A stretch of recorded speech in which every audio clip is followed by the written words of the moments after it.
Welcome to the Real Estate Espresso Podcast, your morning shot of what's new in the world of real estate investing. I'm your host, Victor Menashe.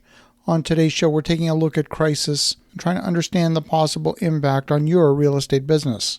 Investors seem to value certainty almost above anything else. They value certainty above rate of return. They would rather a 4% rate of return over a return that could range up or down by 20%. The biggest geopolitical news at the moment is Afghanistan. The lack of an exit strategy in Afghanistan is a major issue for all nations that became involved in Afghanistan in the wake of the 2001 terrorist attacks. There have been a succession of administrations in the U.S., both Republican and Democrat, that have failed to address the core issue of an exit strategy. Canada left its mission in Afghanistan a few years ago. The remaining allied nations are pulling out right now. Regardless, hundreds of thousands who want out will be left behind. Equally important, the U.S. spent $83 billion training and equipping the Afghan military. That equipment is now in the hands of the Taliban for the Taliban to fortify their stranglehold on the country. Even more concerning will be the role of Iran in brokering power in the region. Between 2003 and 2016, the U.S. transferred 75,898 vehicles, almost 600,000 weapons, 162,000 pieces of communication equipment, 208 aircraft, and thousands of pieces of intelligence, surveillance, and reconnaissance equipment to Afghan forces. From 2017 to 2019, the U.S. government gave the Afghan forces a further 7,035 machine guns, 4,702 Humvees, 20,000 hand grenades, 2,500 bombs, 1,394 grenade launchers, among other equipment.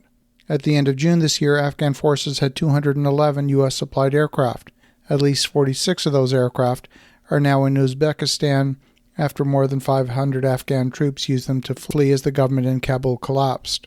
But there's other sources of instability in the Middle East we got to pay attention to. The region's seen decades of conflict, and I predict further instability in the region in years to come. Will the world sit on the sidelines and watch as the Taliban exert brutal control over the Afghan people? Will Western nations get drawn back in if the stakes get too high? What will be the impact on stability in the Middle East if a nuclear-powered Iran plays a larger role in the region? See, whenever there's a power void, someone steps in to fill that void. Sometimes it's strategic and well-planned. Sometimes it's opportunistic. Could China play a role in filling the void economically or militarily? Would China play a role of nation-building in exchange for holding the debt and ownership of many of the strategic assets in the region? See, the void creates an opportunity for an expanded Chinese and Iranian dominance in the region. If Israel senses a security threat from the expansion of Iran's influence, you can expect that Israel won't sit back and wait for something bad to happen. They'll take preemptive action, as it's been shown to do in the past. See, throughout history, geopolitical uncertainty abounds. It's everywhere. We had the 2001 terror attacks. We had SARS. We had MERS. We had Ebola.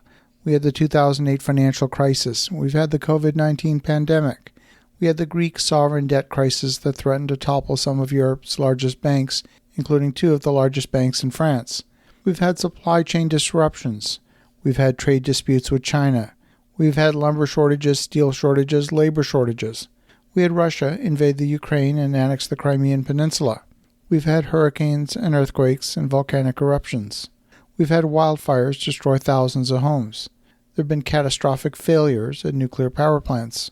You can speak of each one of these as extraordinary, isolated incidents. And in a way, they are isolated, extraordinary incidents. But in another sense, they form part of a continuum of risks that are ever present. So what are real estate investors to do in the face of all of this uncertainty? There's no recipe. There's no guidebook. The only thing you can do is do the best you can with the specific circumstances that are in front of you. That means putting together the best, brightest team you can with all of the skills and resourcefulness that you can muster. Today's episode is an appetizer. It's a prelude to tomorrow's show. On September 1, we're going to review the book of the month, and our book in September is fully dedicated to deal with navigating your business and your life through the intricate maze of darkness and uncertainty.